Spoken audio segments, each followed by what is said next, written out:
What up? It's Wall Street Hit My Line, and I'm about to Wall Street hit your line today because I want to talk, because that's just what I do. And today I want to talk about Detroit basketball, because the Pistons are having a phenomenal season compared to what they did last year. Last year they were nothing short of a dumpster fire, and the Wizards sadly have taken that place from them this year. And that's unfortunate for me in my fandom, because I love the Wizards and they make me very sad right now. But looking towards the future. But let's talk about the Pistons, because obviously last year their head coach was Monty Williams. That did not end well. And now they have Bickerstaff, who was the former Cleveland Cavaliers coach. And there's been some talk that a lot of people think that he should win the Coach of the Year award, which I don't necessarily disagree with. I just don't know if he's going to get the votes, because this has been a year where there's been several teams that have made big jumps. And, namely the Cleveland Cavaliers hiring Kenny Atkinson and no longer having JB Bickerstaff. I do think it's going to be hard for anyone to vote in favor of someone else besides Kenny Atkinson, although I do see the building momentum for JB Bickerstaff to win the award. I just think the Cleveland Cavaliers had, the best start in franchise history. I think they started 14 or 15-0. I can't remember the exact number. They're currently still the best team in the NBA at 49-10. They're the first team to clinch the postseason. It's been a phenomenal year for the Cleveland Cavaliers, and I don't think anyone ever really saw this coming. I think everyone knew that, they're a decent team, but they kind of were the top tier mediocre team. Last year, it was they started off really well, then they went into a slump, and then they kind of regained. It was just it was so inconsistent. And their series against the Celtics, really, it didn't look like much of a battle, in my opinion. It really was okay, the Celtics are going to take this. So I think this year it's a little different.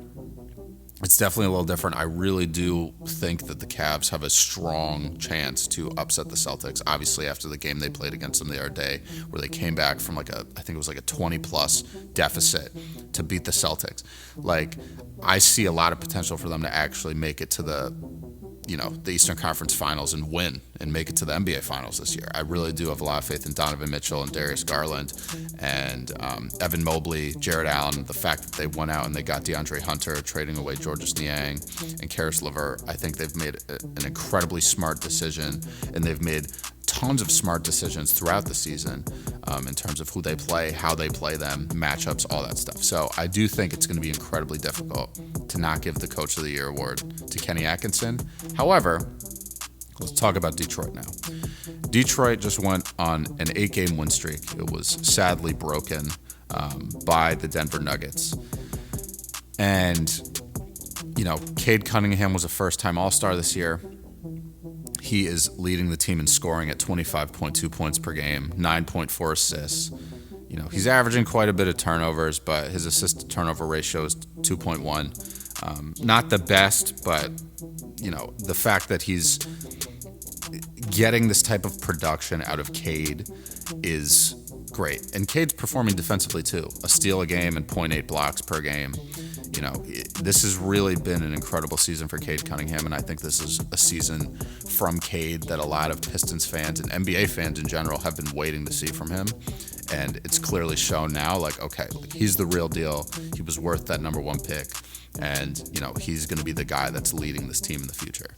And I think there were a lot of questions about that after last season, right? And the fact that JB Bickerstaff has come in and as a first-year head coach for this team has turned around where they're 34-27 and have a significant lead on the 6th spot in the Eastern Conference is wild. I don't think anyone would have predicted this, going into the season. I think if you probably placed a bet on will the Detroit Pistons make the playoffs and avoid the play-in, those odds must have been crazy. It must have been putting $5 to get paid out $1,000. It's one of those types of things where I would have never seen this coming.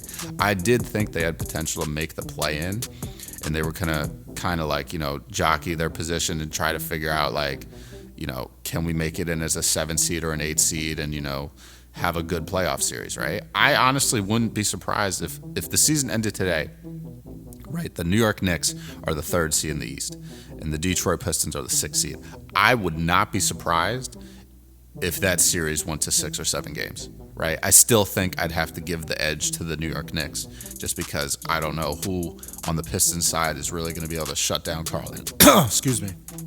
Damn, got me choking over here. Excuse me. As I was saying, I don't know who on the Pistons side is going to truly lock down Karl Anthony Towns. I think Isaiah Stewart and Jalen Duren are big bodies and they can lock guys down, but the way that you have to play defense because of Cat and how versatile he is on the offensive end of the court, like it would be a very difficult matchup. And I just don't know if the Pistons have all the weapons to match the Knicks at this point in time. Although they have improved their roster significantly. Like they have a ton of veteran leadership now on this team. They have Malik Beasley, who's been just an absolute blessing to this team. Nearly 17 points per game in 27 minutes per game so far this season. Only started 12 games. Wouldn't be surprised if we saw him win the 6th Man of the Year award. It's very well possible. Tobias Harris has been great, really redeemed himself after what everyone was saying about him when he was in Philly. And, Tim Hardaway Jr., been a great player too. And Asar Thompson, he's coming along. He's just not really there yet. He's not at Amen's level yet. Amen's clearly been doing things that no one has predicted him doing this early on in his career for the Houston Rockets. And I think Asar Thompson has that potential. He's going to hit it a little bit later, it seems like. But he's doing what he has to do. Dennis Schroeder also, new acquisition to the team. So I just think like there's a lot of potential here. I just don't know if JB Bickerstaff is going to win this award this season. Because as good as they've been, if the Cavs had been the same as they were last season, I would say no doubt in my mind it's gotta go to JB. But with the Cavs doing as well as they've done, and the difference seeming to be Kenny Atkinson, really bringing this team together and making them play the right way, basically figuring out like how does this team play in its highest and best use, for example, to bring in a financial example to it, right? Like what is the highest and best use for the players on this team, and how am I going to figure that out and play them that way? And it seems like he has, right? Like I said, no one saw this coming.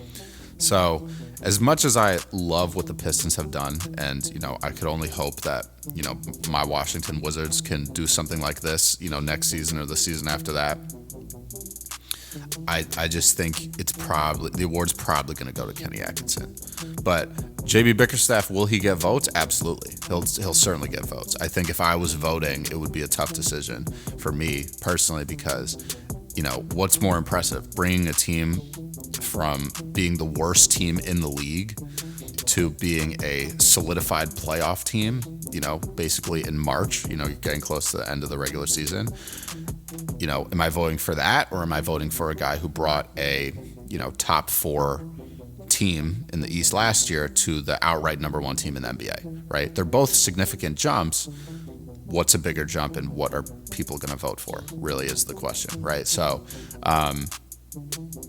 it's going to be an interesting, run down to the wire, I think. I really do think the voting is going to be somewhat close, at least closer than other years, but I don't know, maybe I'll be wrong. I have no idea. But to put it in perspective, I mean, like, both of these coaches have done an amazing job with their new assignments, right? Like Kenny coming into, the Cleveland Cavs organization and just performing like this is amazing. And JB, same thing, going into Detroit, which is a tough city. They have tough fans, like, especially after what happened last year. I feel like he kind of just went in and was like, we have nothing to lose. The expectations are low. Let's prove everybody wrong, right? And that's what he did. So I'm super proud of the Pistons, man. I really do think that this is what Detroit needed. Like, this fan base is a great fan base. And I'm glad that they're playing good basketball in Detroit because Cade Cunningham, hell of a player. Jalen Duren's going to be one hell of a player one day too. I like Ron Holland. I like Asar Thompson. I like all of the guys that they've picked in the draft in these recent years, and it's gonna be super fun to watch over the next 2 or 3 years. I think they're gonna be really good. So hope they keep building and improving, and one day we're gonna be like, oh wow, the Pistons went from the worst team in the league to being potential title contenders. Like, I think that might actually be in the cards for them, but we'll see what happens, man. So I want to know what you guys think, though. Who do you think is going to win the NBA Coach of the Year award for the 24-25 season? Do you think it's going to be JB Bickerstaff? Do you think it's going to be Kenny Atkinson? Do you think it's going to be someone else, maybe Mark Dagnall of the OKC Thunder? Let me know what you think. So leave some comments down below. Let's talk, let's link, let's build. You heard. And without further ado, guys, I'm going to let you go. Enjoy the rest of your morning, afternoon, evening, what have you. Enjoy all of that. I want you to enjoy that. So I'm going to catch you later. Stay safe. Handle business. Stand on business. Peace.